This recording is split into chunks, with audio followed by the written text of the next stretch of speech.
On the morning of November 22, 1963, a sitting vice president climbed into the back seat of a Lincoln convertible. 2 hours later, he would be the most powerful man in the world. But something happened inside that car. Something witnesses described. Something investigators ignored. And for 60 years, one question has refused to die. Did Lyndon Johnson know what was about to happen before the first shot was ever fired? Today, we are going to examine a single moment. That moment captured in photographs, described in sworn testimony, and buried under 6 decades of official silence.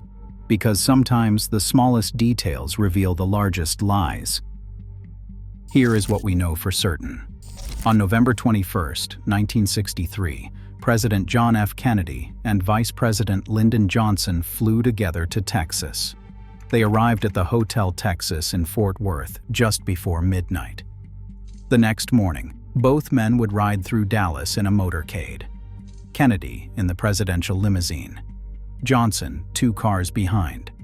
At 12:30 in the afternoon, shots rang out in Dealey Plaza. By 1 o'clock, Kennedy was dead.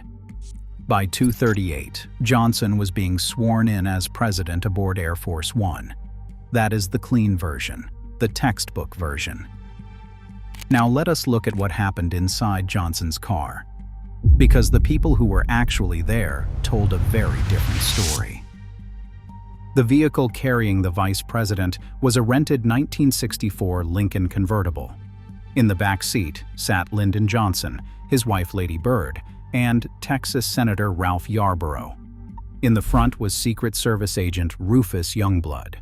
The official account states that when shots were fired, Youngblood immediately vaulted over the front seat and threw his body on top of Johnson to protect him. This became the heroic narrative. Youngblood received a commendation. The story was repeated in every history book. But Senator Yarborough was sitting right there. He was an EY witness, and his account contradicted the official story entirely. Yarborough stated that Youngblood never left the front seat. He said both Johnson and Youngblood ducked down as the shooting began. He described Youngblood holding a small walkie-talkie over the back of the seat, and both men put their ears to it. The device was turned down low, and Yarborough could not hear what they were listening to. Why would a sitting senator contradict the Secret Service? Why would he risk his political career to dispute the official version? Now consider what the motorcycle officers saw. Dallas police officer B.J. Martin was part of the escort riding alongside Johnson's car. He later stated that according to his fellow officers, Johnson started ducking down 30 to 40 seconds before the first shot was fired. Not after. Before. The car had not even reached the intersection of Houston and Elm. The shooting had not started.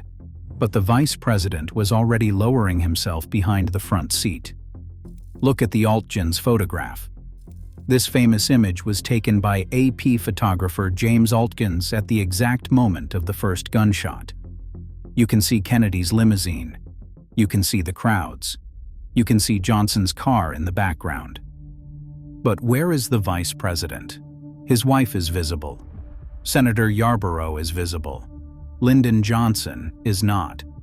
Multiple witnesses described him as already ducked down, already out of sight, already acting as if he knew danger was coming. Mary Mitchell was standing on the sidewalk as the motorcade passed. She later described seeing the car in which Senator Yarborough was riding. Note how she identified it. Not the vice president's car, not Lyndon Johnson's car. She referred to it by the senator's name because the vice president was not visible. The man who should have been the most prominent occupant had already disappeared below the window line. The Warren Commission never asked her about this. Now we need to examine what was happening in Washington while Kennedy's motorcade rolled through Dallas. On Capitol Hill, a Senate investigation was accelerating. The target was Bobby Baker, the man once called the 101st Senator. Baker had been Lyndon Johnson's closest political operative for years. He resigned in October 1963 under pressure. The investigation was uncovering bribery, kickbacks, and financial arrangements that traced directly back to the vice president. At that exact moment, on November 22nd, new documents were emerging in the Senate Rules Committee. Documents that would have tied Johnson to Baker's scandals in ways he could not escape. The investigation was scheduled to continue, but it never did. The moment Kennedy died, the investigation into Johnson's involvement was quietly dropped. The new president controlled the executive branch. The heat disappeared overnight. That is not the only story that vanished. Life magazine, then the most influential news publication in America, was preparing an expose. According to James Wagenvord, the editorial business manager at Life, the magazine had been working on a major piece about Johnson and Bobby Baker since late summer of 1963. The information was being fed by Robert Kennedy's Justice Department. On publication, Wagenvord later stated, Johnson would have been finished, off the 1964 ticket, probably facing prison time. The story was in final editing. It was scheduled to run in the issue dated November 24th. It would have hit newsstands on November 26th or 27th. But on November 22nd, everything changed. According to Wagenvord, the research files and all numbered copies of the nearly complete draft were gathered up and shredded. The issue that was supposed to destroy Lyndon Johnson instead featured the Zapruder film. The exposé never saw the light of day. On November 19th, 3 days before Dallas, President Kennedy had a private conversation with his secretary, Evelyn Lincoln. According to Lincoln's own account, published years later, Kennedy told her he had made a decision. His running mate in 1964 would not be Lyndon Johnson. He was planning to replace him with Terry Sanford, the governor of North Carolina. Kennedy knew the Baker scandal was about to explode. He knew Life magazine was preparing the kill shot. He was ready to cut Johnson loose. Think about what this means. In November 1963, Lyndon Johnson was not simply an unpopular vice president. He was a man facing political annihilation. The investigation was closing in. The press was preparing to expose him. The president was planning to remove him from the ticket. His entire career, his freedom, possibly his life as he knew it, depended on something changing the equation. And then something did. Now consider what happened on Air Force One. Kennedy's body had just been loaded onto the plane. His widow was standing in the cabin, her pink suit still stained with her husband's blood. Federal Judge Sarah Hughes arrived to administer the oath of office. Lyndon Johnson raised his right hand and was sworn in as the 36th President of the United States. Seconds later, White House photographer Cecil Stauchon captured an image that has haunted researchers for decades. In the photograph, Johnson is turning to look back over his shoulder. Standing nearby is Texas Congressman Albert Thomas. Thomas is winking. Johnson appears to be smiling. The grief-stricken widow is visible in the frame. Stauchon himself later described the photograph as feeling sinister. This was not a moment of solemnity. This was something else. Who was Albert Thomas? A longtime Johnson ally and member of the powerful Texas political establishment. Both men had connections to the same business interests.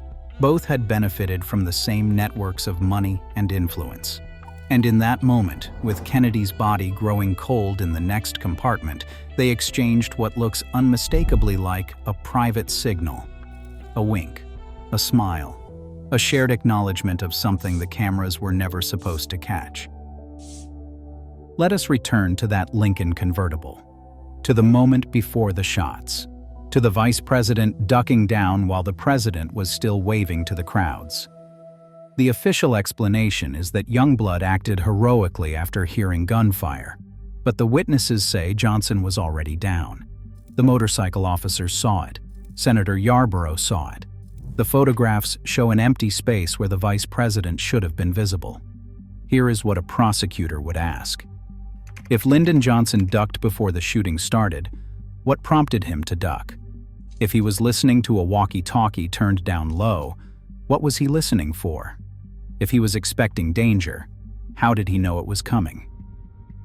The morning after the assassination, everything changed. The investigation that threatened Johnson was suspended. The magazine story that would have destroyed him was shredded.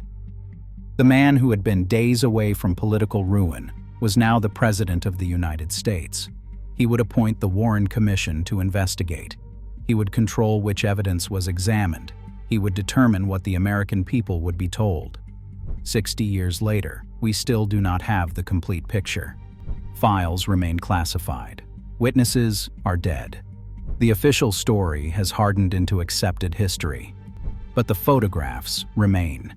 The testimony remains. The timeline remains. A vice president who ducked before the shooting.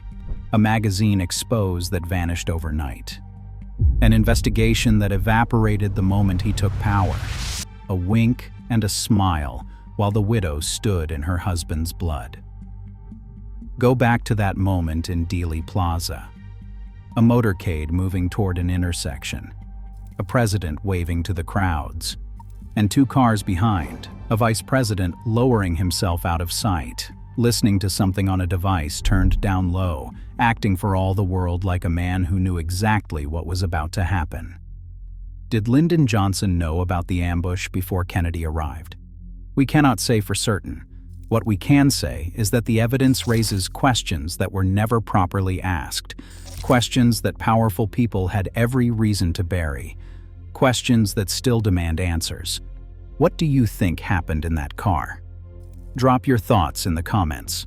If this investigation made you think differently about what you were taught, hit that subscribe button, because the deeper you dig into this story, the more you realize how much was hidden in plain sight.